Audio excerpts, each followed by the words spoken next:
Did you get that text about the land, my land? That we don't own any land in Dassel Yes. Township? Okay. Yes. Steve. I want to where's my make sure Thank you you, knew that, Patty. because I do not Yep, want to be. thank you. Yep. All right, we are ready, Mr. Chair. All right. Boy, that went quick. Whew, All right, if everybody could please stand for the. we're ready. I pledge Pledge allegiance to the flag of the United States of America and to the republic for which it stands, one nation, under God, indivisible, with liberty and justice for all.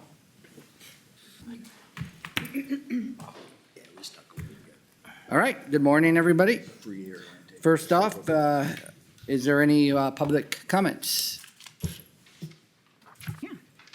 And if so, if you could state your name and where you're from, that would be great. Thank you. Oh, I better turn my ringer off. Yeah, I suppose. Better check. There we go. Thank you. Thanks. Oops. Thank you. All right. Thank you. Thank you. We got a foreigner in the room, huh? Yeah, Oh, you boy. traveled quite a ways today. Yes. Good morning, I'm Rick Kroll, Fixed Wireless Optimization Manager with Midco. This morning, I would like to simply introduce myself and provide more details of what Midco is doing to provide reliable, high-speed internet service to the residents of Meeker County. Midco currently has deployed equipment on 3 locations in the county and 1 just outside that helps serve over 6,500 households. Locations were identified to help serve underserved and unserved areas from the Connect America Fund. And we're providing speeds up to 100 by 20, and in some cases can deploy equipment that can provide speeds up to 300 to 400 megabytes per second. In the handout I provided, you can see a map of where we have service installed and how much of the county we do have covered. We're looking to simply increase awareness to become a more well-known option as a broadband option to consider. I come before you today in part for guidance, but also to begin a building relationship between Midco and the county. I realize you may already be working with other internet providers to bring fiber to the home, but that will take time and resources, and it will take a significant amount of effort to reach everybody in every corner of the county. Midco is available today and could bridge that gap and serve those households with high-speed broadband service. If you're contacted by any of your residents within each of your districts about connectivity, would like you to communicate that Midco could be an option for them. And if the county has any economic development associations or any broadband committees, we'd certainly like to provide an introduction to them to work with them on any projects potentially in the future. And lastly, if there's any community events that you recommend that would be beneficial for us to attend to bring awareness to Midco, we certainly appreciate that as well. You know your districts better than anyone, and my goal is to partner with you to best serve the county. We are focused on customer service and doing the right thing. It's our aim to bridge the digital divide, enhance education opportunities, stimulate local economic growth, and improve the overall quality of life for your residents. Thank you for your time. All right. Thanks, Rick. Yeah, thank We you. won't hold it against you that you're from North Dakota. Yeah. Mr. Chair, Mr. Chair, Yes, you have a question? just, Yep. I'm looking, you got some towers here, A, B, C, and D. And are those your towers, or are they, Those we lease space, they're Okay. I was other- just- either commercially owned or private residents. okay, Yeah, they're grain leg. We deploy our equipment on any like water tower, grain leg, commercial grade towers. okay, all right, I was And just from there, we curious. can go up to 7 to 12 miles depending on the technology we use. Okay, I was just curious if they're your towers that you built, or infrastructure wise, so. Sure. All right, thanks. So are yours then line of sight? Yes, correct. Yep. There's a lot of things we can do on the residents with creative, with putting it on a barn and then backfeeding the house or outside of a tree row. There's a lot of different creative ways and stuff that we can get service if a typical standard installation won't work. Great. Thank you. All right. Thank you, Rick. Appreciate it. All right. Next up, any changes to the agenda? Not today. Looking for a motion. Mr. Chair, I'll move the agenda as presented. Motion made by Schmidt, I'll second that. second Mr. by Chair. Bredesen. Any further discussion? All those in favor, please signal by saying aye. Aye. Motion carries. Consent agenda. Andrew. Yes. Today's consent agenda, we have approval of the November 5th board meeting minutes, approval of the Health and Human Services County and Hospital accounts payable, setting the public hearing for the proposed 2025 fee schedule, approving the release of the Mississippi River St. Cloud Watershed One Water, One Plan to Bowser, and a resolution authorizing the transition of an admin support position to the Department of Corrections. Mr. Chair, that's the consent agenda. There is one thing I wanted to clarify in the minutes, though. The last meeting, we had a bit of confusion regarding the preliminary plat recommendation that came from the Planning Commission. The one thing I wanted to clarify is that as we kind of dug further into the ordinances, we determined that per our subdivision ordinance, overruling the Planning Commission does not require a supermajority vote for preliminary plats. It does require it for rezoning applications, but not preliminary plats. So, with a vote of 3-2, that preliminary plat was approved by the county board. However, the applicants can't move forward with it because the rezoning was not approved. So, ultimately, in the end, nothing has really changed, but the minutes reflect the fact that that was approved. So, apologize for any confusion that occurred then. All right. Thank you for that clarification, Andrew. Looking for a motion for the consent agenda. Mr. Chair, I would move the consent agenda as printed. Okay, motion made by Johnson, I'll second that as second by well. Bredesen, and any questions? On the, just you guys on the one watershed, one plan. Not that I read the full 488 pages or whatever it was, but I did My evening read some read. of it. You would be the first if you did. But, must be catching up on things at home if I that much. But I did look through it, and one of my, just a comment or concern or question more than anything, is that I always get concerned we're giving up a little bit of our one watershed, one plan. Or we still have a strong enough voice in there as a county? I mean, As long as you're, have a board representative, you do, for sure. And then we also have a rep for, soil and water, and we also have one through the Clearwater watershed too. okay, So, I think, cause the Clearwater watershed is part of Meeker County. yeah. Thus, we have kind of three votes, so to speak, to kind of watch over us. Okay. If we're all in sync, and usually we sure. are. Since, So you feel pretty I mean, not that it's gonna change anything here today. I just wanted to bring it up as long as we. you have to keep on it. Okay. Otherwise, you know, you do never want to give up that, control in terms of Yeah. that. We don't want to not be at the table. Exactly. Yeah. Then you have no say at all. No, I agree. I just, you know, what I mean. And whenever we've you're done this moving through in- the other watersheds, the same Yeah, rhetoric yeah. and stuff. And, you know, in terms of concerns, and they're good concerns, and they're valid concerns. Who was the attorney? Was it Ranky Noonan or? No, what, Oh, you did. Yeah, it was, Boy, now I'm worried. yeah. No, it was the county attorneys of all the counties that were involved. We've had many, many, many meetings on this. And once you get that many attorneys together, sometimes it's better just to have one attorney. But we've been working well. We all have good working relationships amongst the counties. But this was the one where the Clearwater Watershed District decided to opt out. And so they are not necessarily part of the one watershed, one plan, but they're gonna participate, but they're not like part of the agreement. So, Do they have a vote?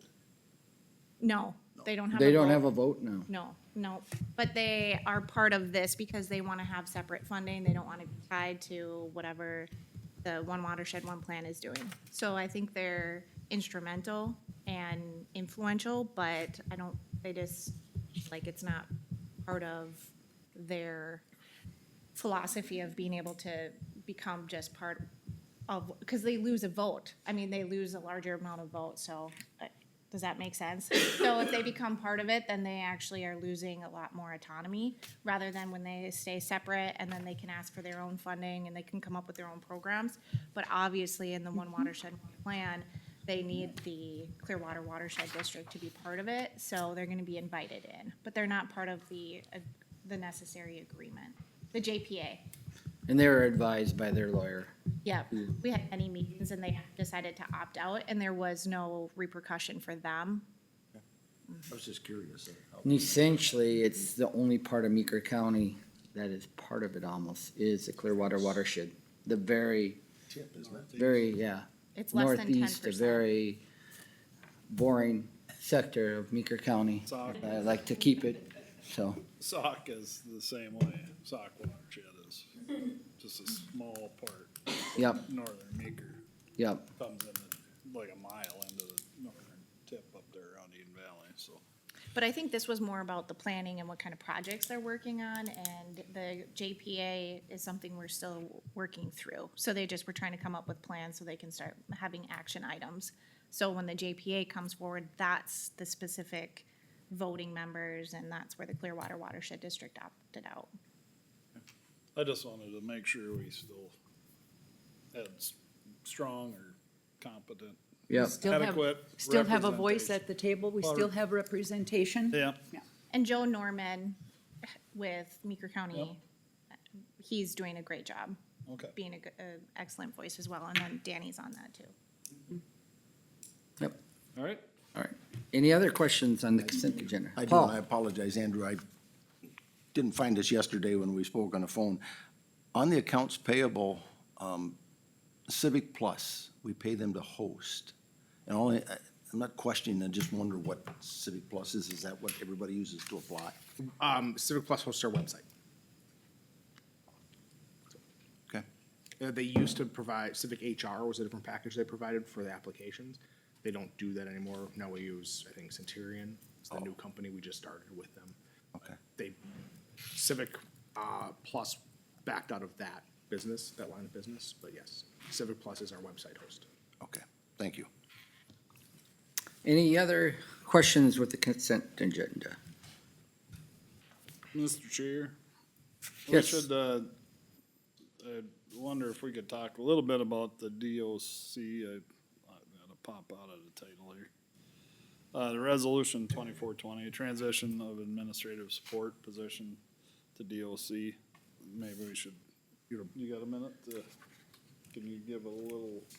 I found that confusing too, and Andrew and I visited about it, but Okay, I just. I think Andrew explained it either at a work session. We talked about it. Okay, you guys are good. That's why I was bringing it up, so We had the got- discussion about the pay representative. and why it's easier and all of that. Yeah. You guys are good, okay.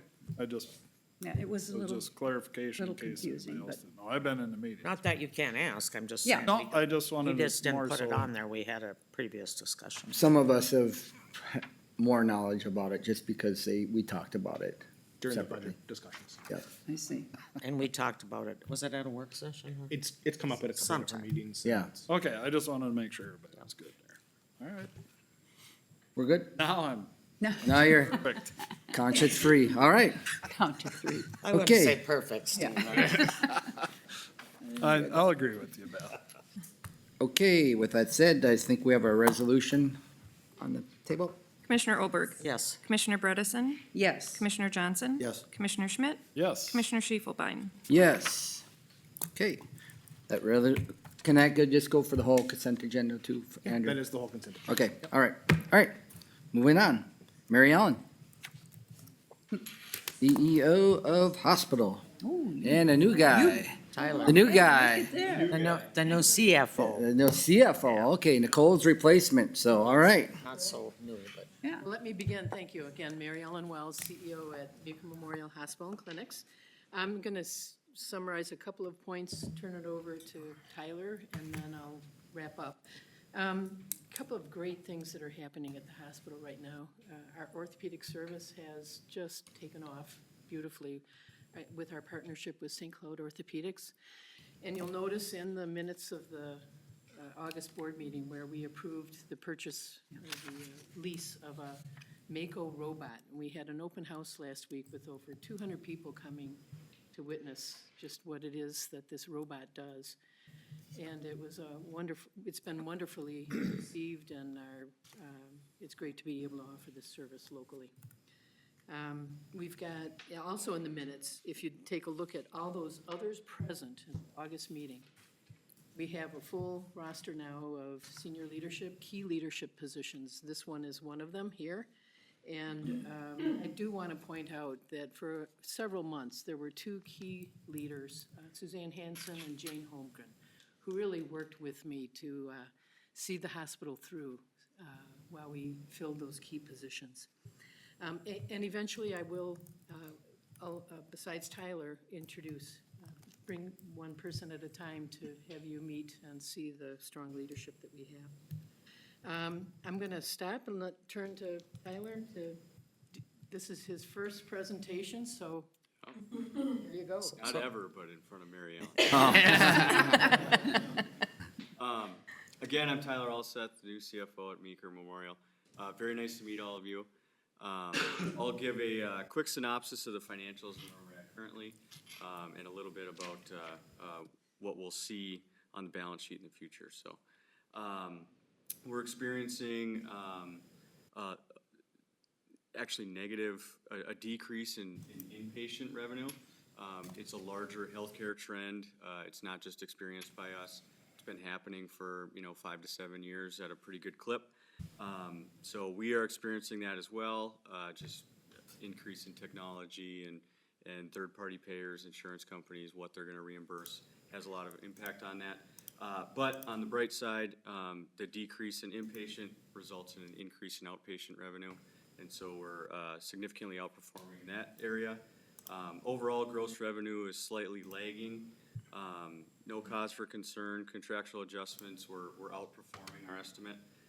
And so net revenue, which is really the number that matters most to me anyways, is outperforming our budget. So very, very healthy year so far. Other revenue is about $2.6 million. That's primarily from 340B, which is a discounted pricing on drugs that we're purchasing for our pharmacy.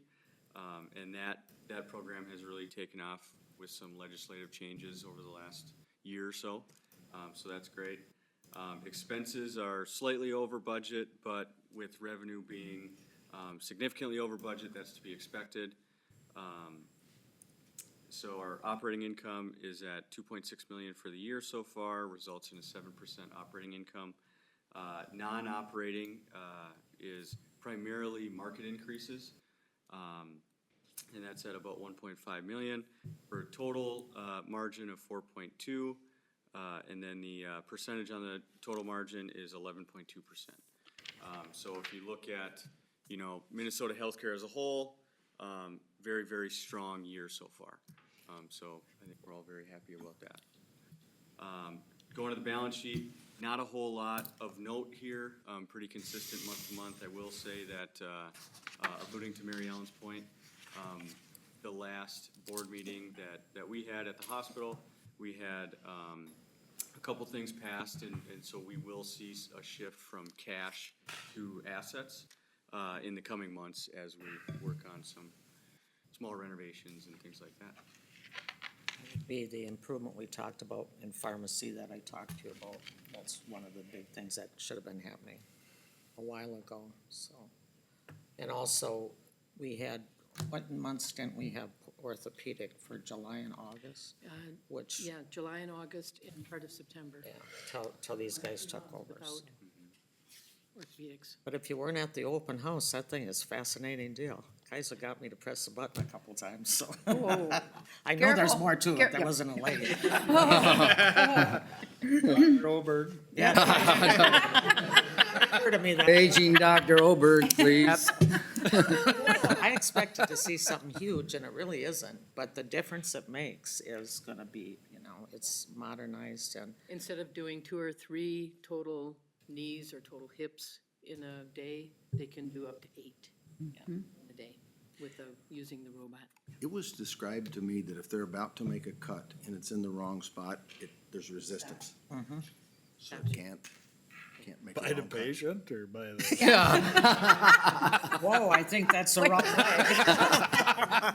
I would hope. A couple more points I if you'll indulge. financials are extremely important, so are the services that we provide and the quality of the services that we provide. Just another tidbit, on Friday, we had an unexpected visit from the Minnesota Department of Health to inspect our cafeteria and our kitchen. And they came through with flying colors. They found one small, our canister of lemonade wasn't labeled. Tyler, you gotta label it. Oh, boy. But I want to, New guy. but that's just you know, we have to balance services and quality with our financials. And I just want to indicate that we're working hard on all cylinders. And finally, we are doing some facility planning, and we will be coming back, and not a surprise, don't want to surprise you, but Tyler did allude to outpatient services growing, so we do need to address that. Form follows function. Our organization, our buildings need to reflect the kinds of services that are needed into the future. So you'll be seeing in that too short distance, some proposals for updating our campus. I just want to say Mary Ellen's done a wonderful job of getting us back up staffed. I see so many changes up there, all positive, and I think Paul can attest to that too. We're walking, things are just better when you walk through, so, wood. yeah, Knocking on knocking on wood. So but I compliment you both, so, thank you. Well, that pharmacy's gonna be that's big, isn't it? True, And very after, much so. after touring the old one, Yeah. They're not gonna know what to do with all that room, are they? Yeah, they will. Yeah. Anyway. Thank you. Any other questions for Mary Ellen and the new guy? Okay. Label maker is in the budget. Yeah, label. that's the Dymo. By the way, my experience with the Minnesota Department of Health and Restaurants, they're gonna find something if they have to. That's how it goes. And so that was an excellent inspection. That's all they found, so. It's called job security sometimes. No. Surprise, surprise. All right. Thank you. Thank you, guys. Nice to meet you, Appreciate it. Tyler. Yeah. Nice meeting you, Tyler. See you guys. Kaisa, I have a list of questions for Kaiser. I do too, 3 pages. all She doesn't right. even have a Good deal. Yeah. Well, good morning, and thank you for letting me come to see you all today. I just want to speak to the Meeker. So Beth and I did get to pull the trigger, and they certified us both. That's the machine. We start surgery really quickly. But the cool thing about it was watching all of the people come in and have that experience. We had all 3 surgeons were there. The guys from Stryker were there, so it was pretty outstanding to just bring that to the community and help them feel comfortable. And we have one person, I don't know if they even know this, one of the ladies that went through is scheduled for knee surgery, and she's like, I just want to see the machine that's going to do it before I have my surgery. So super cool. Did you say Stryker? Stryker's there. Stryker is the, okay. Yeah, so they had 2 representatives. The guys that sold the machine, is my understanding, were there, but maybe that's not true. Anyways, 2 guys were there to show us how it works. Okay. So I'm Kaisa Olson. I'm the administrator of Meeker McLeod Community Health Services, and I've been the administrator for about 5 years. I started in January of 2020, and if you recall, that is also when COVID first started. I remember watching the news going, I wonder if this will impact the work I do. And I was like gaining my way around the counties. So again, Meeker McLeod Sibley, we're a joint powers agreement for our public health. We have a mission. So I have 7 employees. There's 8 of us total with 3 contracted staff members. But all of the 3 counties, when we're together, we use this mission as we guide the work that we do. And that's Meeker McLeod Sibley Community Health Services works to promote health, prevent disease, and protect those who live, work, learn, and play in our community.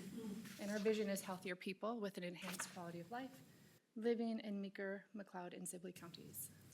So on all of our agendas, at every meeting that we have, we review the mission and make sure that we're focused in meeting that mission as we serve our community members. We operate under 145A. That's all of our guiding principles, basically, the things that we have to do for like strategic planning or performance management, it's all written in 145A. So the work we do is statutory. We can agree that some of it maybe isn't what we would plan to do, but we still have to do it to the best of our ability. And we are accredited. We have been since 2017. We just went for reaccreditation, and we find out in like 2 weeks if we are reaccredited. So that was a good, fun process. And what I've learned through accreditation is we just have better systems. What I've said to other people is like the colleges that I looked for when I was getting my degrees, I made sure that they were accredited. That means that they meet a certain standard, and our health departments do too. This is what our current org chart looks like. You can see that Meeker, McLeod, and Sibley has their county boards. That's who decided on the JPA. 2 board members from each county serve on my board. For Meeker County, it's Commissioner Oberg and Commissioner Bredesen. We work together. They help me, they help tell me what to do and how to lead our community's public health. I work alongside with the directors within your counties. Now, everybody has a different structure for their county public health, but like Paul and I get to work together. I work more with now Chikuma, who's the new recent hire, but some more of the public health supervisor is who I plan things, but Paul in this county is aware of most of what we're doing. The directors are always invited to come to our meetings, and usually when we have board meetings, the directors sit with us afterwards and we do some planning, but yeah. So back in like 1976, that's when the state of Minnesota came to this idea of what a community health board is. At the time, Meeker, McLeod, and Sibley counties did not have the population that we needed to be our own or their own independent CHBs. So all of those 3 counties combined, and that's when the JPA was created. McLeod County now is over that 30,000 threshold. They've found it a benefit to stay within the JPA. They see that as that we are stronger when we have the higher numbers. Total, we have about 75,000 people that we serve. This is our board roster. There is one air district, or Nathan Schmalz, Commissioner Schmalz is actually District 1, not District 2. But this is who we have on our board for the 3 counties.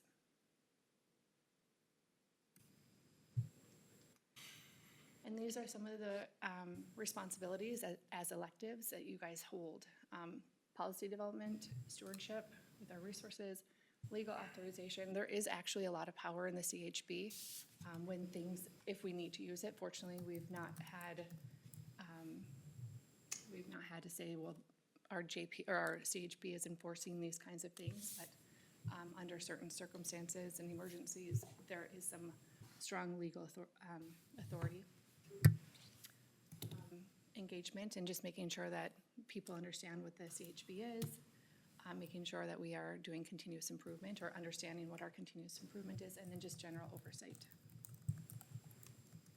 So last year, the state of Minnesota adopted this new, they call it the Foundation Public Health Services.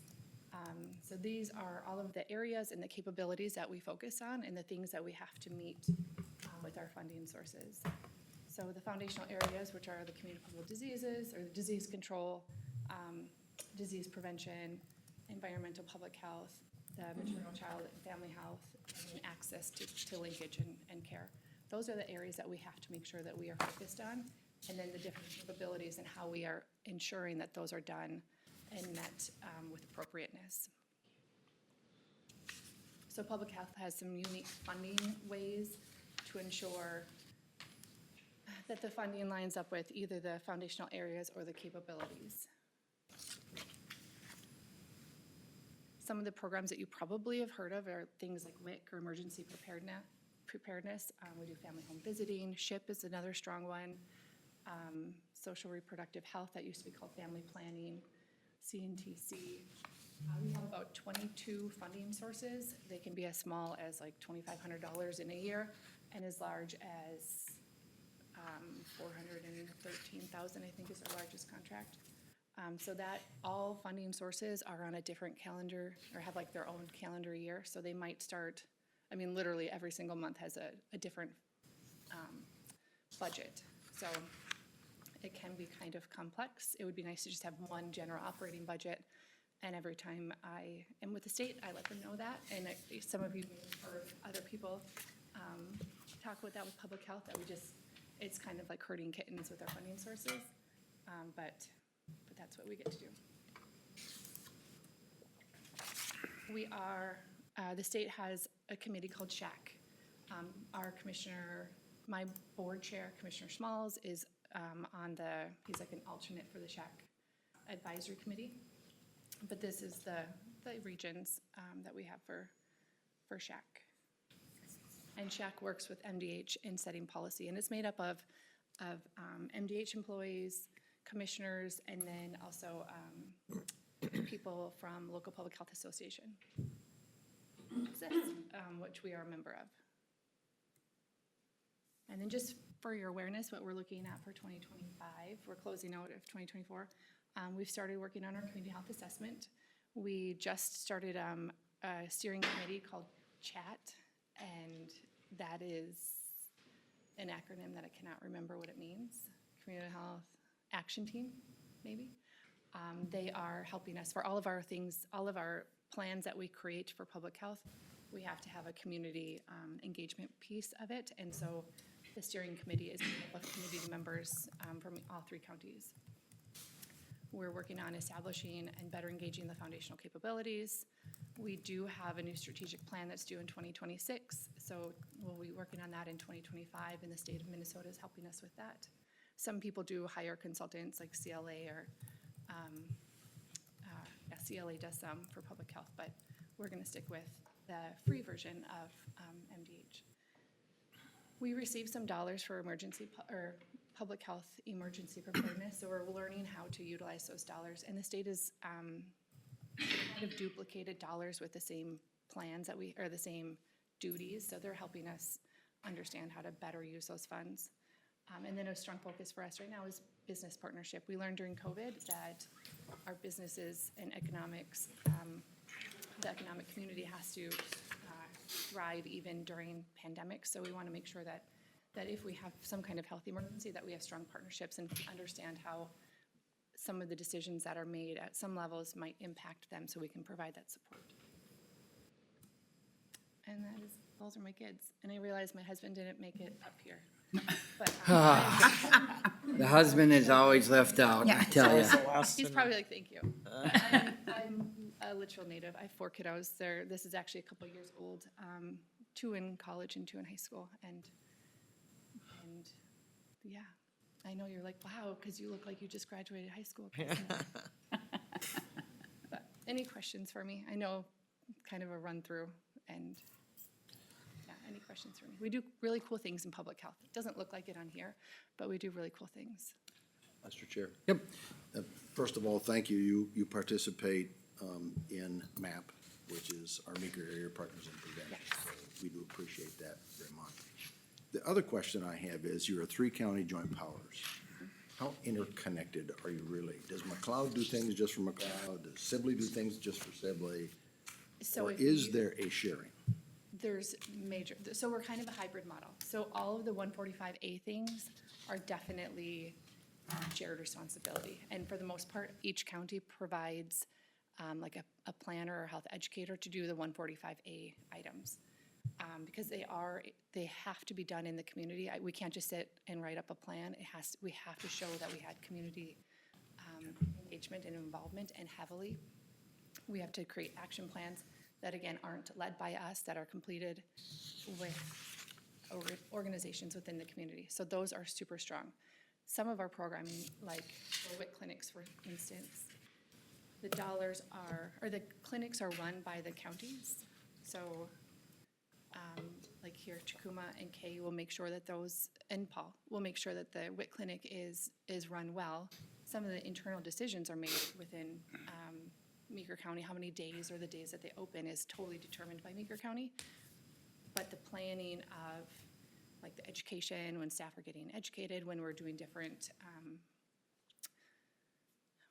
if we change any kind of different setups, or if there's a staff member that is out, then people fill in for each other. So there's definitely autonomy to make decisions at the local level, but it's like we have this oversight of a team.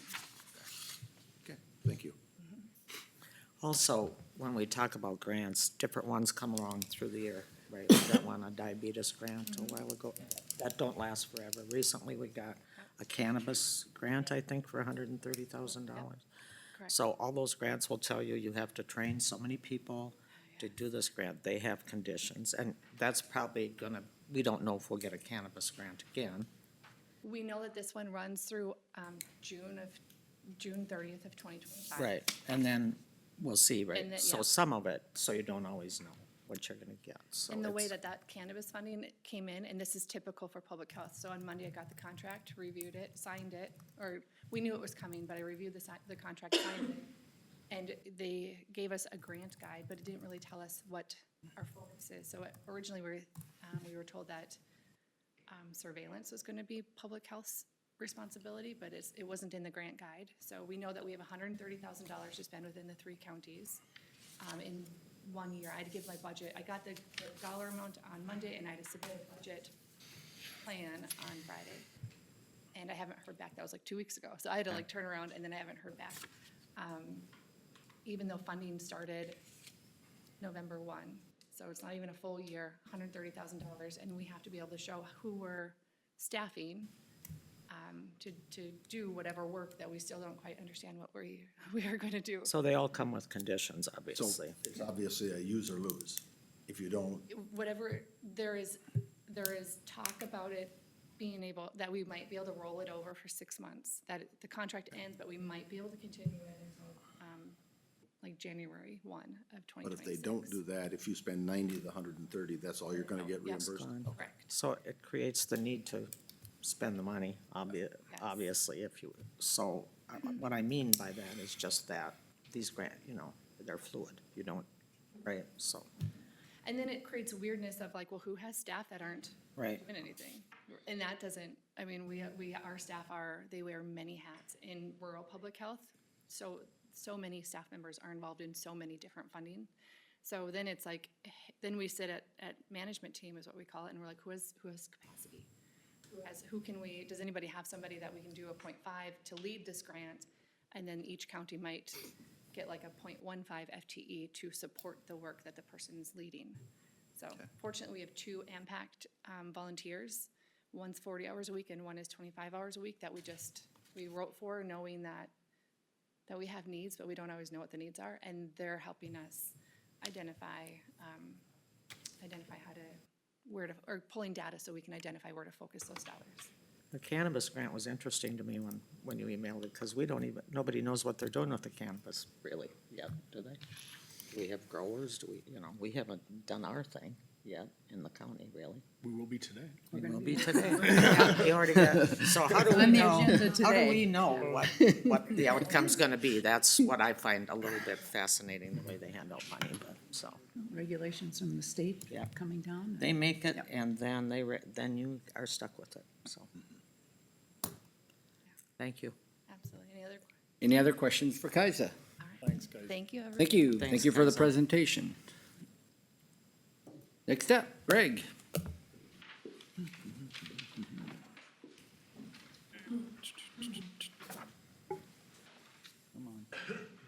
Morning, Greg Schultz, Land Use Director. First item I've got up is a landscaping project in Minabell for a Justin and Stacy Singh. This is a couple property owners that are planning on reworking retaining walls, walkway, patio, riprap, and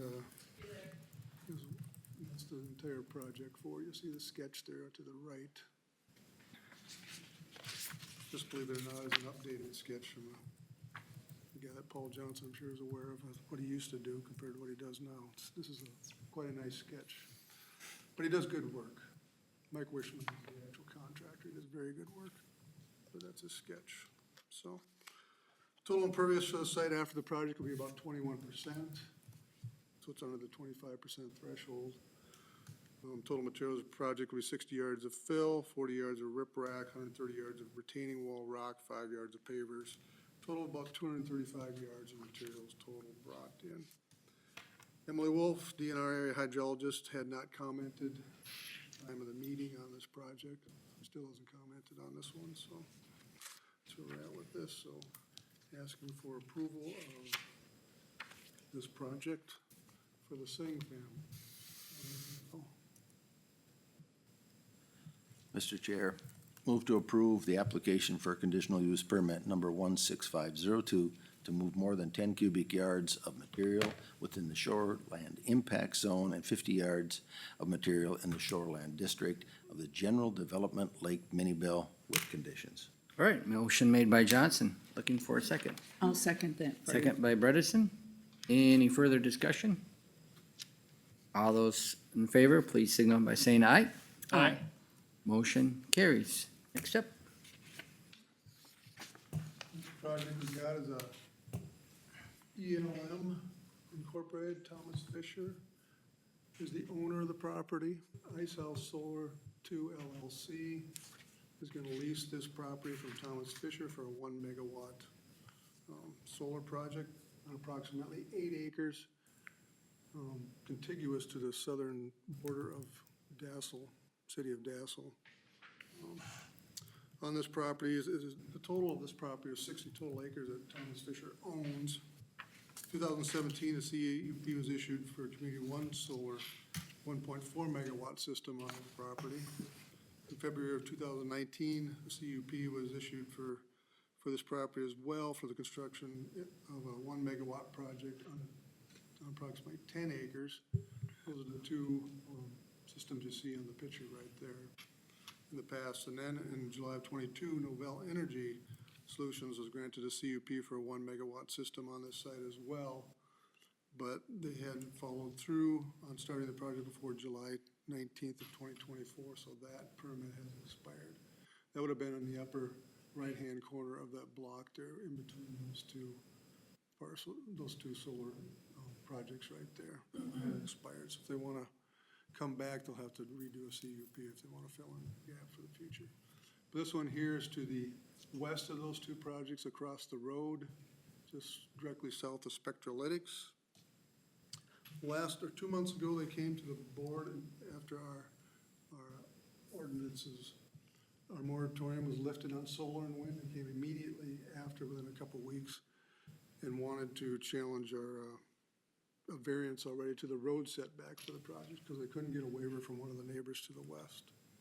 The Board of Adjustment did not grant them a variance for that. So they came back with a different configuration. They started out with 4,000 panels and they got re-engineered and they came down to about 2,550 panels to make the same amount of energy. So with that, they came to the board. The board approved that unanimously 6-0. One member was gone at the time for this project. The lease is gonna be about for 25 years.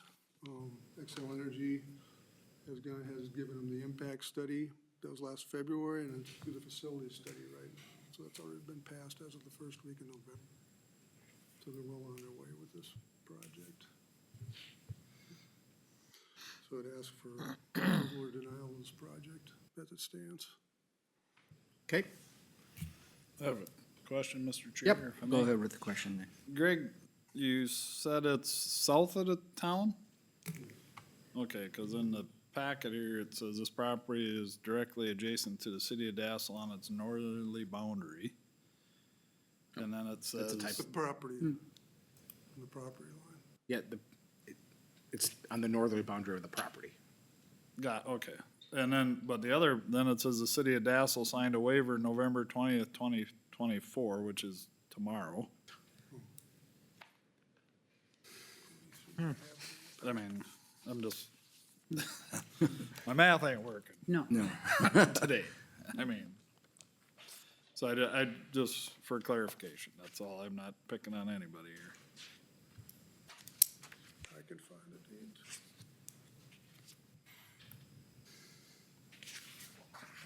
The waiver's November 20th, 23. Because they tried to put Okay. Oh. Yeah. this one, that was, yeah. So they got the wrong year in there. Yeah, This just- is one that they tried to push before the moratorium. They Oh, didn't get through gotcha. the pipeline for that. Okay. No, I knew the date was off, just the way that was written November 20. on the, So when we do the Actually, motion, it'll be it's on our waiver as well. readjusted, of course, right? The That doesn't- 2023. That's not in the motion. Oh, okay. No, I meant It's just just in the in- fact of it. Okay. fact, Okay. facts don't matter. Mr. Chair? Yep. I move to approve the conditional use permit 16506 for a 1 megawatt solar garden located in the northeast corner of the southwest quarter of Section 34, Township 119, Range 29, Dassel Township, with the conditions. All right. Motion made by Bredesen, Second. second by Oberg. Any further discussion? All those in favor, please signal by saying aye. Aye. Motion carries. Next item I have is amendment to our ordinance concerning planning commission and board of adjustment term limits. So the change will be from section 5.02 of the planning commission, or the section B at 1, where it had read, the term of each member shall be for 3 years. Each member will be appointed for a total maximum of 5 consecutive additional terms. Appointments shall be made so that no more than 3 or no less than 2 terms are filled at the beginning of each calendar. The new language will be, the term of each member shall be for 3 years, and each additional member may be appointed for additional terms. Appointments shall be made so that no more than 3, no less than 2 terms are filled at the beginning of each calendar year. That's for the planning. So it eliminates the 5 consecutive terms as maximum. What was the primary reason for requesting this change? It was a request from the county board. We had a discussion about this at a work session in September, and so following that discussion, Greg brought the item to the planning commission for them to consider and conduct a public hearing on, and they've done that and are bringing it back to you. And But- correct me if I'm wrong, the primary concern with that was so we didn't lose members who had an inherent amount of knowledge in the planning commission work. That is what I recall the discussion at the work session being. That would be one point of argument, but a couple other points of argument against eliminating term limits would be to provide opportunities for other members of the public to join in with fresh ideas, new perspectives, differences of opinions, instead of having, I looked at this and I thought, 15 years to sit on one committee is, I think, quite extensive. And now, to take that term limit of 15 years out of the statute, now that person could be on a committee forever, for life. And it even states here that a vacancy can occur for a reason of death, or self-resignation, or potential disability. Those are the only reasons then that a person would step away from a committee. And one other reason was that it was difficult to get people from the community to register, to serve on our various boards. Yes, some are not as easy to find people. I've noticed even within our agenda today, it lists that there are many openings. We maybe just need to do a better job of advertising that these opportunities exist. How do we currently advertise when there is an opening on any of our boards? How do we advertise that? So we put information on the website about it, and then we work with those boards then to try and, find people.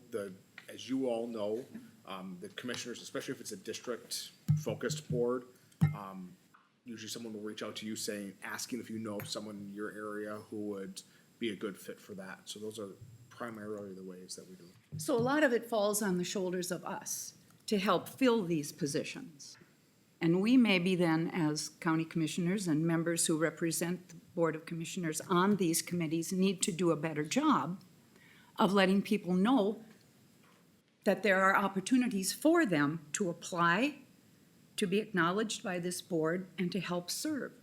But to eliminate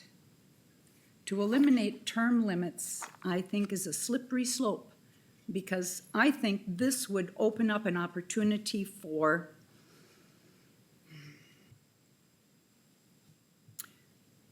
I've served on multiple boards over the last 4 years, and I have seen where, I don't know if the word dictatorship or voicing personal agendas has sometimes surfaced itself.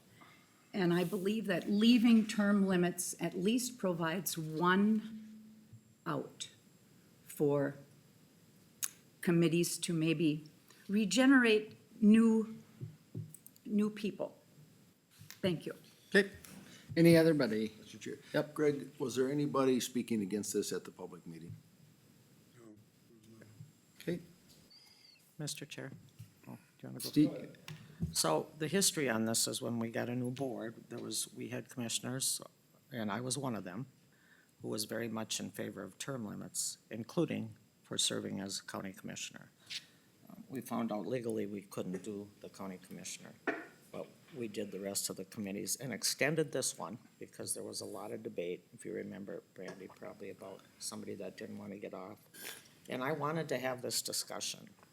And I'm gonna tell you that after I read this and thinking it over, I am gonna vote, I would wanna keep the term limits also. I think it's important. You know, I hear people say, well, we can always not vote for whoever, you know, the department head recommends. We've never done that. We always take their recommendation. And maybe it is an opportunity to get some fresh thinking when we do. It's 15 years is a long time. It just is. So my vote today is gonna be against changing it. one thing to add, though, that the power of this board has the power to appoint whomever. But And we if there don't. are two individuals, we did actually have a situation where there were two individuals going up for EDA, I believe, a couple years ago. And we We took chose who you- one we of them. took who you recommended, but this But- is, I think this is a longer term limit than any other committee, isn't it? I thought we purposely did that. Barb was shaking her head, yes, because of the big conversation. Oh my gosh, planning and zoning, we can't. And this is nothing against the planning and zoning we have right now. I just think 15 years is a long time, and that it's okay to have those term limits in place. There's nothing wrong with that philosophy at all either. Thank you. In our situation, we are voted. We have an election. So our terms can be limited by the voting public. Whereas in situations like this, there is no election involved. And even our forefathers realized that term limits were important to eliminate the pushing of personal agendas and things like that, and to allow opportunities for more people to serve. And I am not accusing anybody of having a personal agenda. I want to be clear about that. Understood. Mr. Chair, if I may, just to Yep. clarify, the question of the duration of the term limits came up. Extension has 2 full terms, that's the shortest. Park Board's also 5 3-year terms. Planning Commission's 5 3-year terms. Board of Adjustment's 5 3-year terms. So there's one those that's 3 are not, the there's one same. that's not the same. Extension is the And shortest. then we have other boards we serve on that have their own term limits within the governmental board or whatever, so. Yep, Hospital Board, Prime Health, and HRA Right. also have term limits, and those are boards that you appoint people. Exactly, and there's more and more talking about it, so. Okay. Mr. Chair. Yep. If I may. One thing, when we were doing budget, and when we were in caucus, and we were visiting just back and forth, and Christie, the labor attorney, was in there, she made the comment too, she goes, term limits on boards that are appointed tends to show where it's the easy way out of a board not wanting to make a tough decision too. And we appoint, and it's right on, excuse me, on our agenda today, on the bottom of open positions. So I mean, these are advertised where we have openings. I know HRA, there's a whole list of them on here.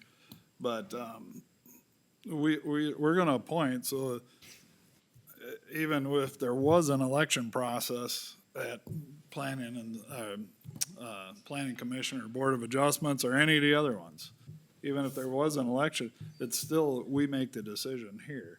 If there's a problem, we're gonna hear about it. If, losing institutional knowledge is a problem. I mean, Beth, you just provided knowledge from how this kind of started, and I'm not picking or choosing, but Understand. we still have to make We decisions do, here but, as, and all the time I've sat on this board, I cannot recall a time that the staff didn't come forward with a recommendation and we didn't approve it. Maybe there was one and I've forgotten about it. That doesn't mean that's the way it should go. It's just 15, we replaced 5 commissioners for a reason. 2 of them, some of them got beat out because people thought there was a need for some fresh thinking. And after 15 years, there's a need for fresh thinking on a lot of committees, I think, so. Just All my right. thought. Let's get a motion on the We've had floor. quite a bit of discussion before Yeah. we even have a motion. Okay, Mr. Chair, I move to approve the recommended changes to the Meeker County Ordinance Article 5, Administration Permits, Fees, Section 5.02, Planning Commission, and Section 5.03, Board of Adjustments regarding eliminating term limits for board members. okay, motion made by Johnson. Looking for a second. I'll second that, Mr. Second by Schmidt. And I think it would be pertinent for this just to have a roll call for this one. Sure. That's all right? Question, does this require a supermajority? Does not. Just a simple majority? Thank you.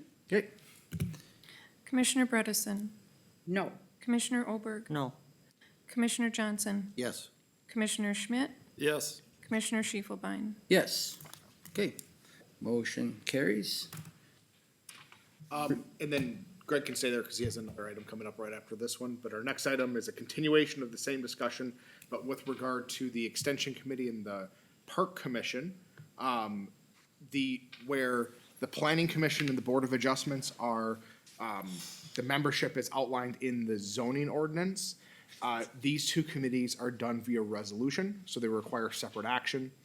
The draft resolutions that are included in the packet, the big change is that they removed the term limits, but also wanted to note in the Extension Committee, I included a clause that was already existing in the Park Commission, which states that the county board has the authority to remove members who miss more than 3 meetings per year.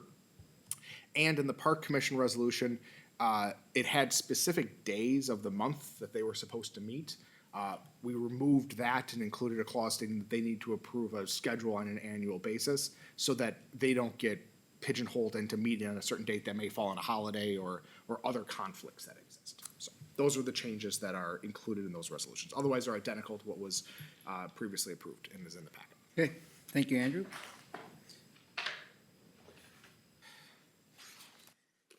So we're looking, now we're moving on, looking for a motion on the Extension and Park Commission. I did have a conversation with Andrew about that, because this is a little different wording, where the board can consider removing a committee member based on their attendance. And I thought that was an interesting concept, and why that isn't on all of our boards as a regulation. I wondered why, or if it just hadn't been discussed. You've got hospital and you've got, the different extension and even library board and such. It might be something to consider in the future, because attendance is so important, to have the representation. And for voting situations, if 1 or 2 people are absent, that plays a huge factor in then when a piece of action item is actually voted on. So I thought that was something good to have within their bylaws. And if I may, in the Planning Commission and the zoning board, in their language is, it does state that they may be removed by the County Board of Commissioners for non-performance, which I think we could all argue that not attending is not Would be. performing. Part of attendance. And Thank you. I would just, along them lines, I would add too, like, Emergency Services Board too. It's, you have attendance, and if combined attendance between 4 different participants falls below 70% for any reason in a calendar year, you then get to participate without voting until your attendance comes back above 70%. Interesting. So there are different boards, Sure. different areas, different JPAs, and have different guidelines, but Yep. many of them are targeted to keep you in your chair and have you participate in them. Thank you. Yep. Yeah, I agree with that philosophy too. I guess it kind of is in there then essentially, but It it's is. not as concrete as, 3 It's not as spelled out particulars. specifically, but it is absolutely in there.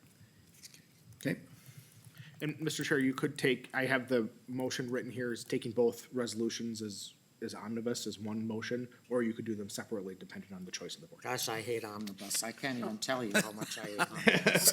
That's a, Get on the that's a bus. cuss word. Maybe that's a different omnibus. I'm talking about. with that recommendation, we'll take it as one then, so. But, We need a motion, right? yep, we need a motion. Move to approve resolutions 24-21 and 24-22 related to the Extension Committee and Park Commission. Motion made by Schmidt, I will second. second by Johnson. So we're voting again to remove term limits, right? Correct. They will no longer have Got it. term limits. And are these the last committees that have them then? Correct. Okay, There's 3 others that do that you appoint members to, but you don't have necessarily the direct authority to amend their. right. Just because we don't have that authority, period. Okay, so there's been a motion on the table. Any further discussion on this one? Otherwise, we'll go to roll call. Commissioner Schmidt, Yes. Commissioner Johnson, Yes. Commissioner Bredesen, No. Commissioner Olberg. No, Commissioner Schiefelbein. Yes. With that said, motion carries 3-2.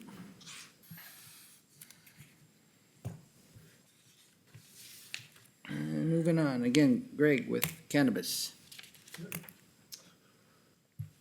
This is the approval or denial of Meeker County Cannabis Ordinance Section 22.87, which will be a brand-new section in our ordinance. There are, in 2023, as you know, a bill was passed into law legalizing the use of cannabis by persons 21 years of older. May of 23, Minnesota House of Representatives passed HF 100 relating to all cannabis-related businesses. And the 2023 cannabis legalization allows Minnesota counties to adopt reasonable restrictions on the time, place, manner of operation of a cannabis business. On August 6th of 24, Commissioner Board signed an interim ordinance imposing a moratorium on the operation of cannabis businesses until January 1, 2025, in order to give the county time to undertake the process of study, review, model ordinance drafted by the Office of Cannabis Management and conduct a hearing to adopt official controls authorized Minnesota Statute 462.357 related to cannabis businesses for the purposes of protecting health, safety, and welfare of its citizens. So Statute 375.51 authorizes the county board to enact ordinances. The ordinance shall be adopted in a manner prescribed. The public hearing was conducted on November 12th, 2024. The publication the local paper was on October 18th, 2024. With these requirements for the enactment of the ordinance adoption. Passing of this ordinance, cannabis ordinance, will allow Meeker County to place reasonable restrictions on the time, place, and manner of operation of cannabis businesses, as well as other potential local regulations allowed under the cannabis legislation. As mentioned before, the cannabis section 22.37 has 9 sections in it. Section 1, 22.37 is the administration section. Section 2 is dealing with retail cannabis, micro business, and meso businesses. Section 3 deals with cannabis cultivation businesses. Section 4 deals with cannabis manufacturing businesses. Section 5 deals with cannabis wholesale and warehouse businesses. Section 6 deals with cannabis transport and delivery businesses. Section 7 deals with cannabis testing facilities. Section 8 deals with the cannabis event organizing licensing. And Section 9 deals with other information related to the cannabis business such as recreation of permits.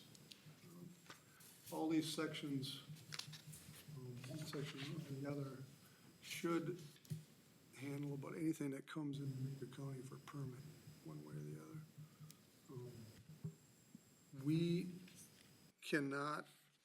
We have to work together with the Office of Cannabis Management on this. We have to get preliminary, in our ordinance here, it states we're gonna need to get preliminary approval from them first before we're gonna accept any businesses in Meeker County.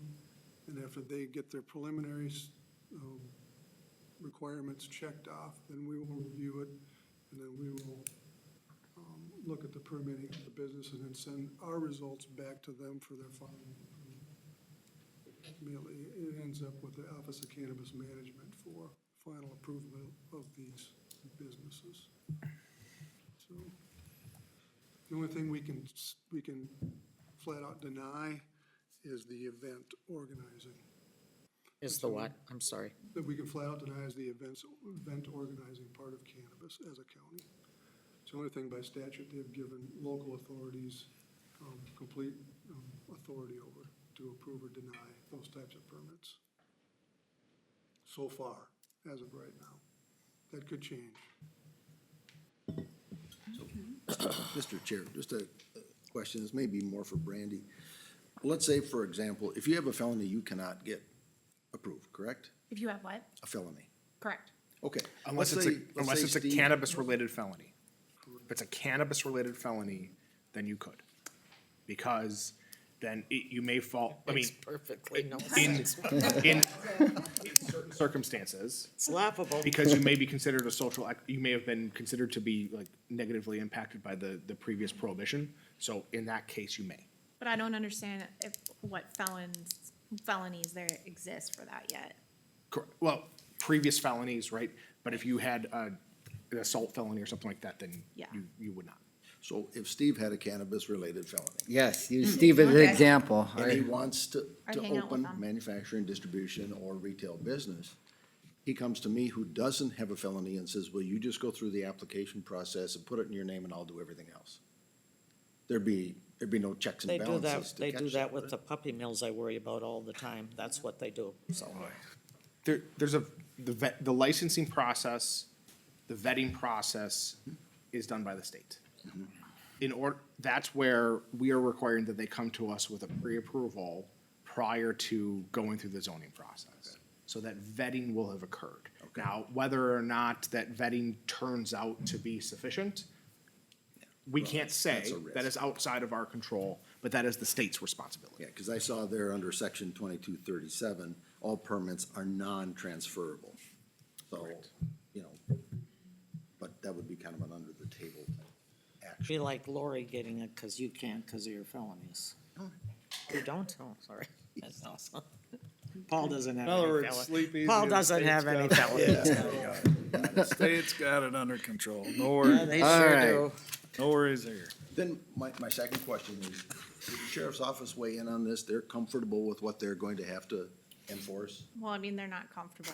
Bad choice of words on my part. But they understand the limits. He did have input, Sheriff Cruz did provide input. And I think, you know, where their involvement's gonna be is they made it very clear that they're not gonna do the compliance checks. That's gonna, They're Which is not gonna- related to the zoning, but right, yes. right. That's our next item on the agenda. And then one last question for Greg, that, once again, there was nobody from the public that spoke to this anyway. Nobody, no. And you've had anyone interested in this applications that have just checked in to see what? The only one that called in was the city of Eden Valley about the ordinance. I think some of the Talked people- about how we could, not allow events. They're wondering where we got that in the statute. I think some of the people that were interested at our public hearing have just kind of given up because this is taking a long time. And I see some things on social media about it where, oh, this obviously isn't gonna happen, so. Blah, blah, blah. So, I mean, this has been a long time, thanks to Minnesota. It's not our fault, but. And I think, like, City Eden Valley has unique challenges with half of the city being Yeah. in Stearns County and half being in Meeker. They always have extra questions because it presents two different sets of ordinances and guidelines. I did find in the very first page too, number 7, the county board may at any time by resolution designate a county board member as an ex officio member to the planning commission. I just found that to be kind of an interesting little caveat. Are you volunteering? No. You got me into enough Qualified. already. I really didn't. So we got two motions here? Do you Yeah, want 'cause them taken the- individually? I'd imagine they're Yes, written that way. these would be so- done separately. Yep.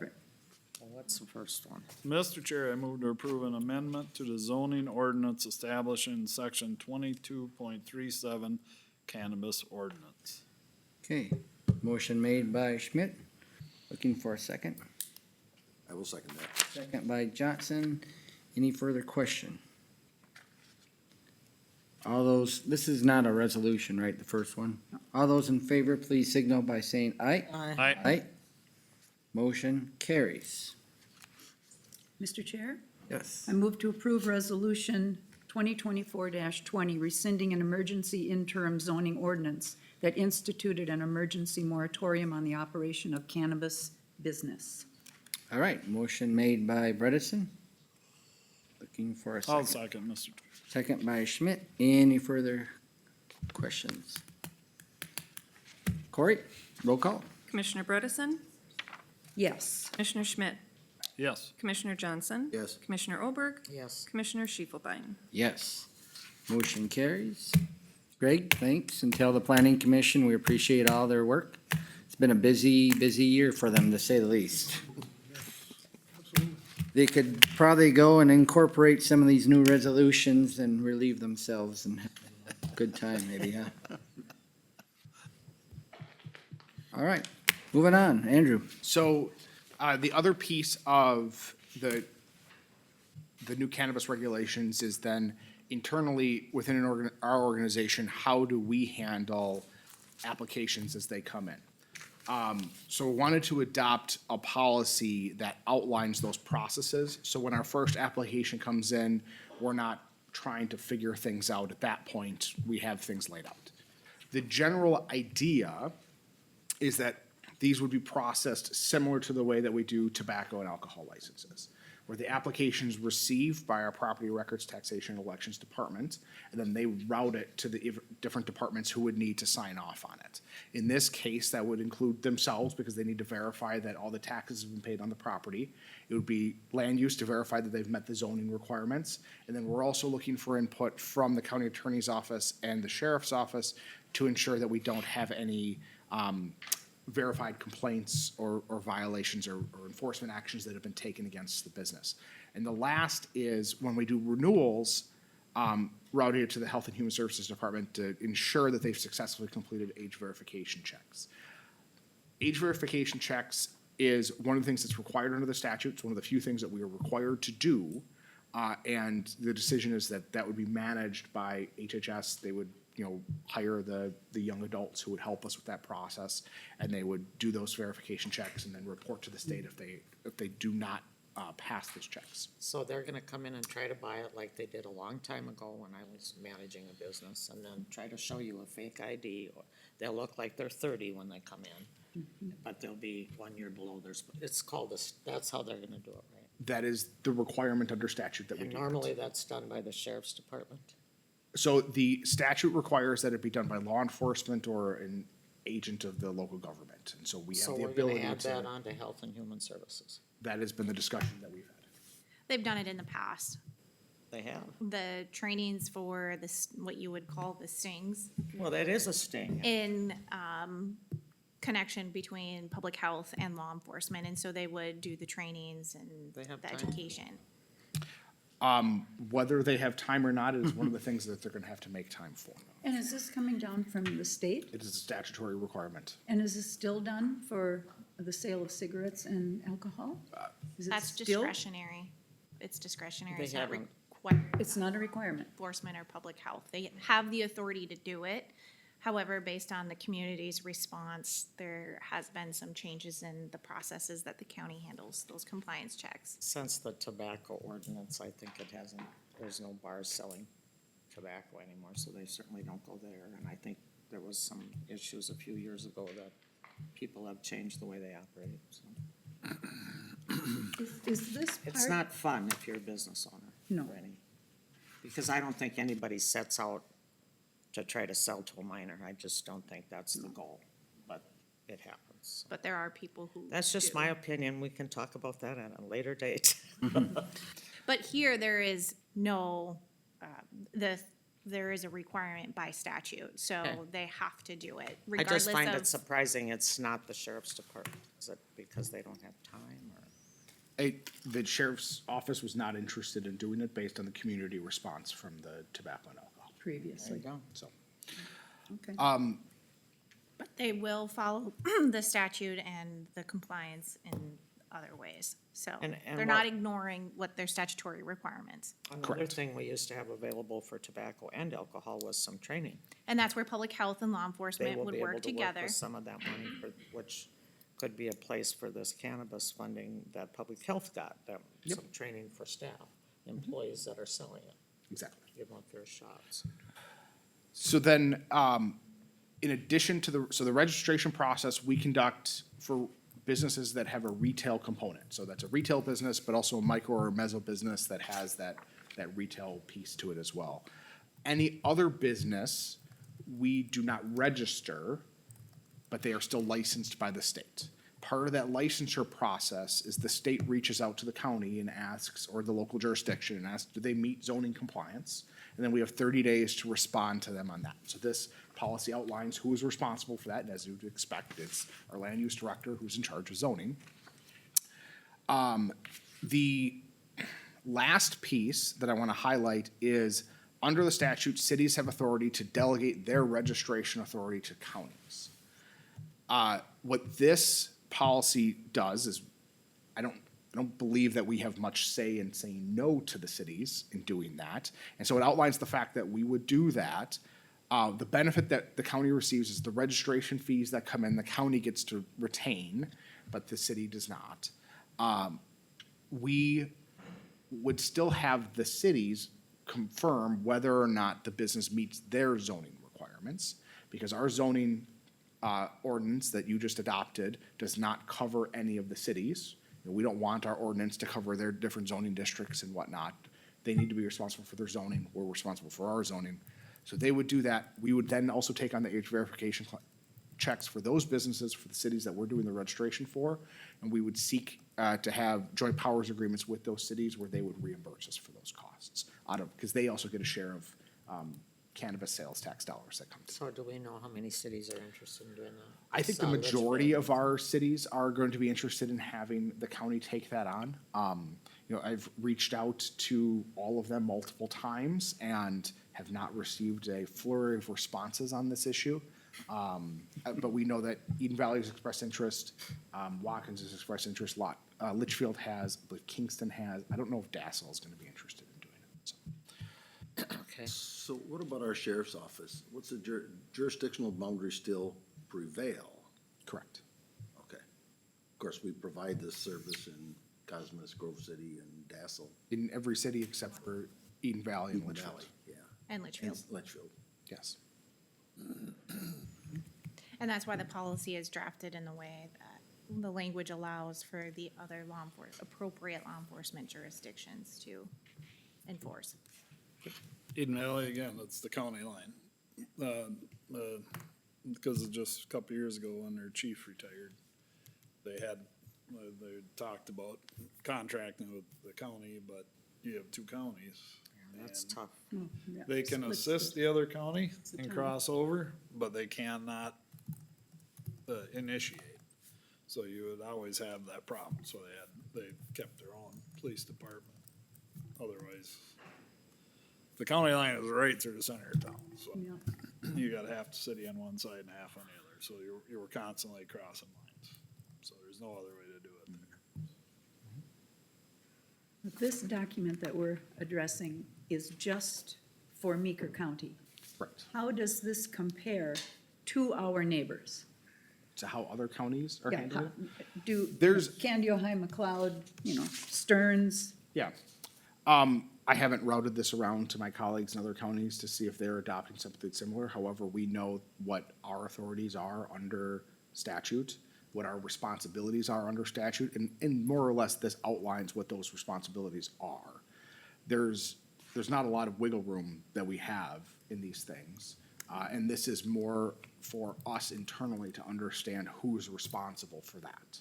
So regardless of whether Candy Ojai says this department's gonna be responsible and we say that department's gonna be responsible, that's our decision. And these fairly mirror regulations for alcohol and cigarettes?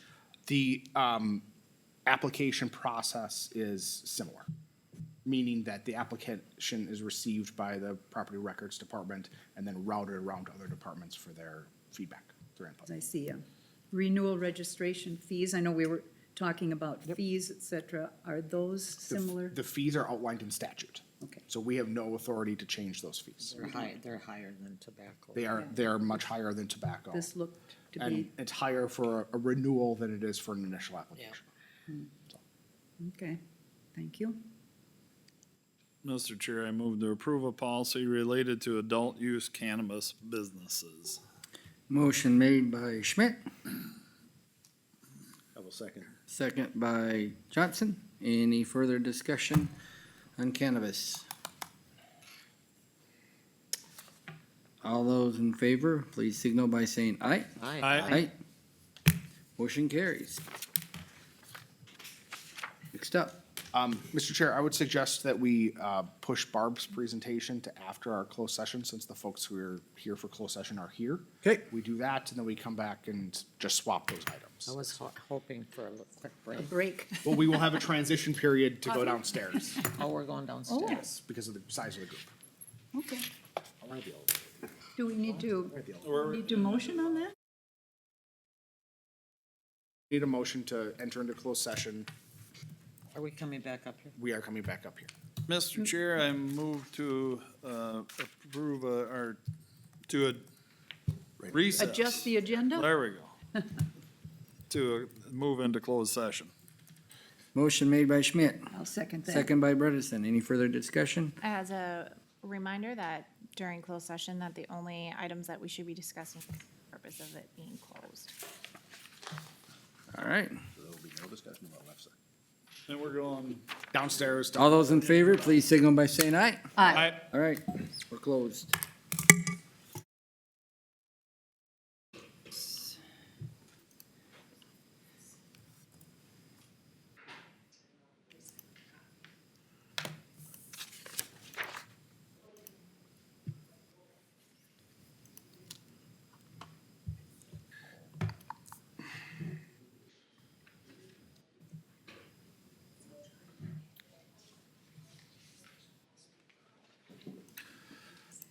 So for this, do we want to go through the technical memo?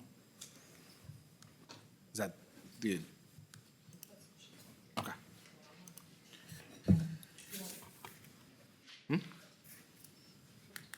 How much rain, Danny?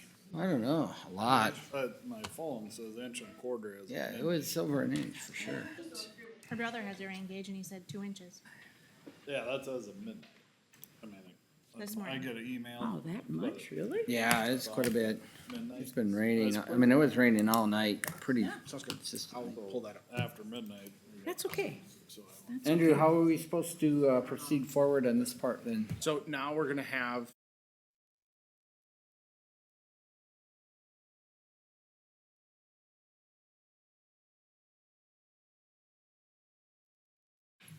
And Danny, I'm ready whenever you like are. if I have a. Okay, we'll wait. Ow, within a 10. Need a motion? techie. No, we're back We in. made that downstairs. We don't need to. All right. Okay. Fire away, Corey. Yep, we're good. Okay, we're back open. Hannah and Matt can do a presentation. Commissioner, first, we should move to make sure that this is in the public drainage meeting. You have to go into, Okay, Into the next. or recess main session. And you need to make a motion to do that then. we need a motion on that? I don't think we typically take a motion to go into the. No, he can just declare You that, can can't he? recess. Yes. Okay, well, recess as regular county board and reconvene as county ditch authority. With that said, Hannah and Mac, you have a presentation for us. Yes. Good morning, Board. The purpose for today's meeting is for the Drainage Authority to hear from its legal counsel, ditch inspector, and engineer about the unauthorized modification of County Ditch 17 and the proposal by its appointed engineer for restoration. Previously, the Drainage Authority received information from the Meeker County Drainage Inspector that a benefited landowner on County Ditch 17 hired a contractor to perform unauthorized work on the ditch system. As a result, the Drainage Authority engaged Rinke Noonan, its legal counsel, to investigate the unauthorized work, whether the unauthorized work damaged County Ditch 17, and to explore options for restoration of any of the CD 17 damages. Rinke Noonan hired an engineer to investigate the extent of the unauthorized work and determine the short-term and long-term maintenance concerns for the ditch caused by the unauthorized work. On the advice of its attorney, the Drainage Authority appointed Joe Lewis of Houston Engineering to complete the restoration report. After a review of the investigation record, the Drainage Authority is being asked to make a preliminary determination of whether unauthorized work was completed on the County Ditch 17, whether the unauthorized work damaged the County Ditch 17 drainage system, and whether, or who is responsible for the unauthorized work and what the appropriate restoration methodology options for the unauthorized work are. And finally, whether there's anyone specific who should be responsible for paying those costs. The Drainage Authority, after it hears from its ditch inspector and appointed engineer, will consider whether it will adopt findings in order reflecting what has been discussed today and making an order to set a date, time, and location for a specially noticed public hearing on the preliminary determinations and allowing any responsible party to attend and present evidence to the board. The Drainage Authority will be asked whether it would like to provide any additional special notice to any other benefited landowners on 17 other than the one or multiple who the board finds responsible for the damage. If at any point in this meeting the board desires to hear any confidential advice from its attorney, we can go into closed session again. But at that, I would just ask if there are any questions for me at this time. I have a question. Yes, Commissioner. You state that he hired a contractor to do this work. Are there consequences to this contractor for not requesting permits be given to him before he started this? Could there be consequences to that contractor?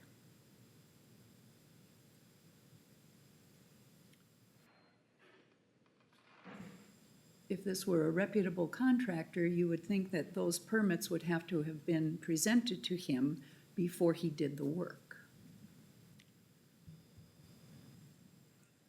Yes, Commissioner. I believe I understand the question.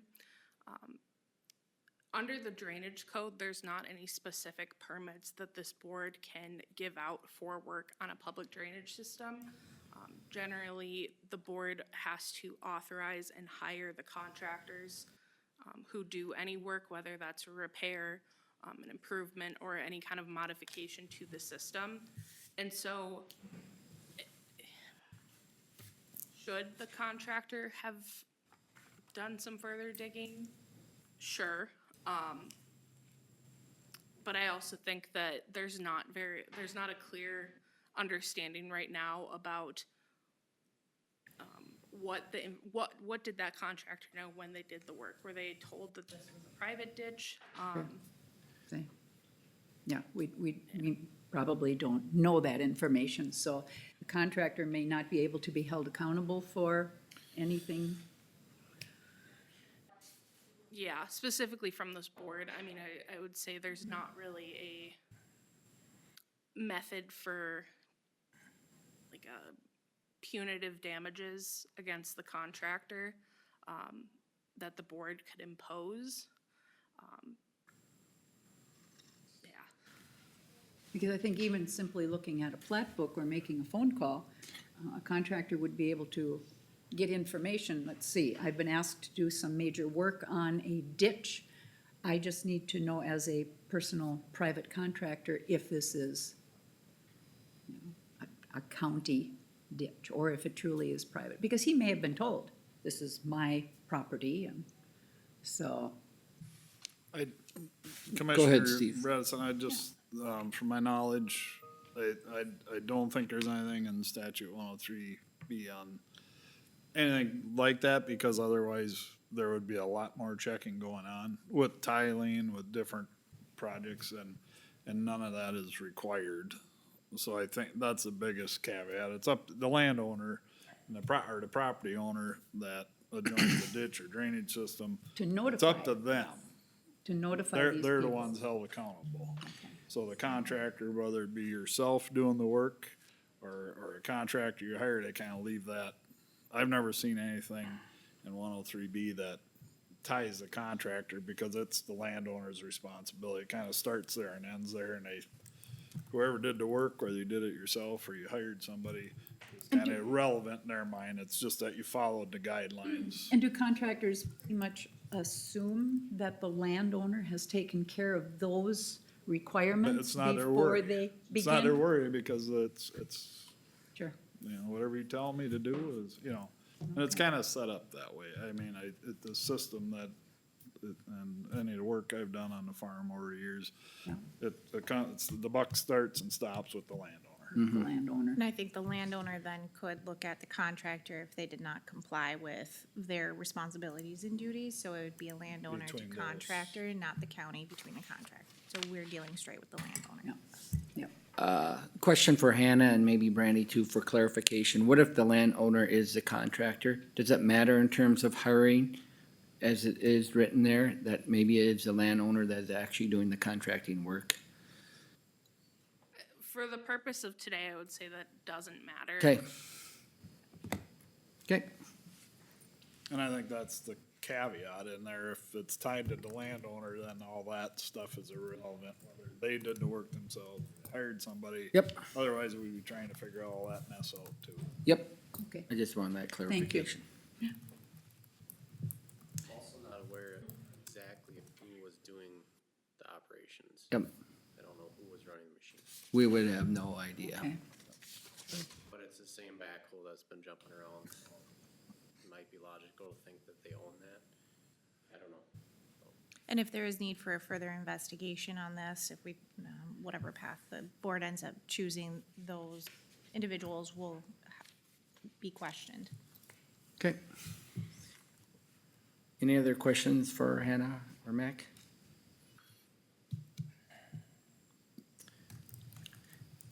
Okay, Nick, what's our next phase in terms of this? Is it establishing a date and time for the hearing? Board still needs to hear from Mr. Loken about what his investigation was. Okay, Sure.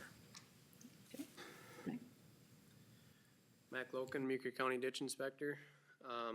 Back in late January, early February of 2024, I noticed that there was a piece of equipment that was operating on Tyler Services land on County Ditch 17 north of town. And they were pulling the ditch bank back off of the channel of County Ditch 17 and filling wetlands in with the spoils that they were moving. There you can see in red that's a roughly 1,300 feet worth of ditch that they, did work in. And what they did is they pulled the spoils banks back to the north and to the south and, greatly changed the cross-section of County Ditch 17.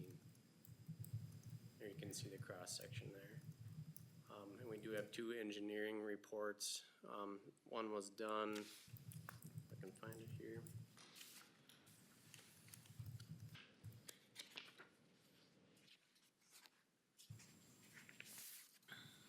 Too many papers.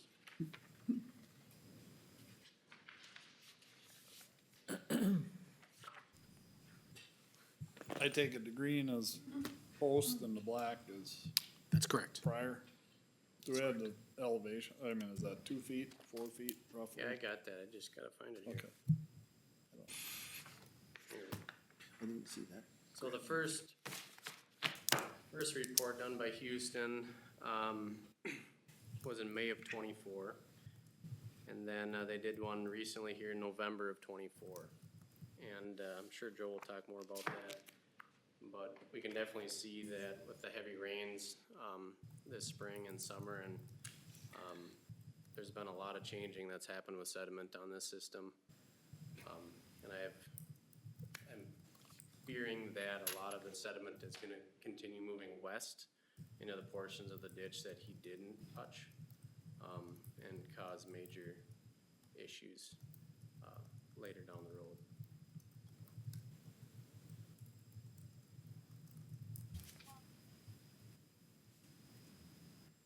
What is that elevation change, Mac? Is that roughly? Can't see it. I can't. I can't see. It appears to be about 1.5 feet Okay. Yep. to about 2 feet. So on the left side, it's about 1.5 feet. On the right side, it's about 2 feet, kind of at the left edges here. Yep. And then obviously it's further down here and here, so. So it's significant. Yeah. Yep. And it was not even a year ago when we did work on this to bring it into an engineer spec anyway, isn't it? About a year, 2 years? You talking when they did the last cleaning? Yeah. I think that was 2022. 2022, okay. Cause then they ran a cookie cutter through the rest of the section in 2022. And then we had a contractor that did some, excavator work around the same time.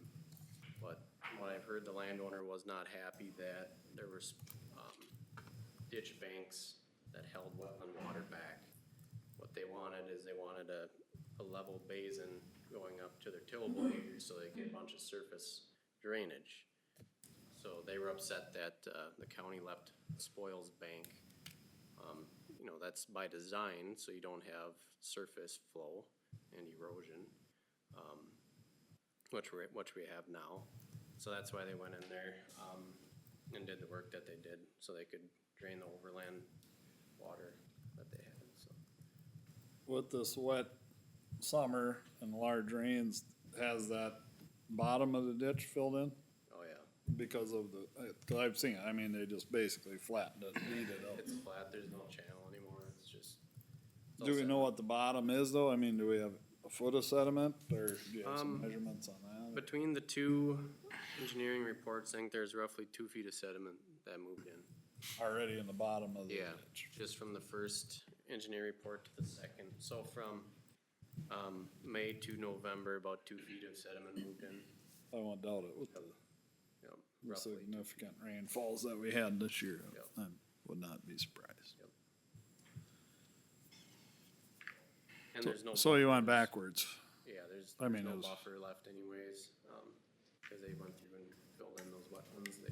Wetlands acted like a natural buffer, and allowed to slow that water down before it got into the channel.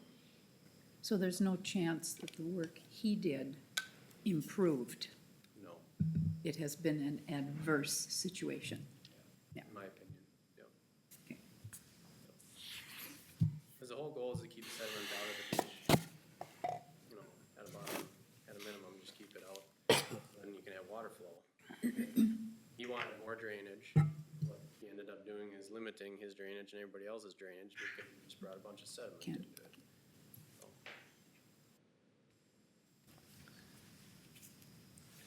Commissioners, if I may ask a question of the ditch inspector, Yes. did you file any sort of report about this work when you discovered it? just my inspection report.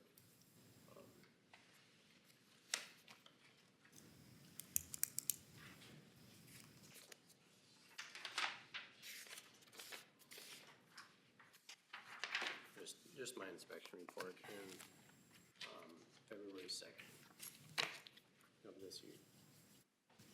And commissioners, have you had the opportunity to look through that report? Yes. Yeah, I think you've shared that with us, haven't you, Max? Sent it out. We had a meeting.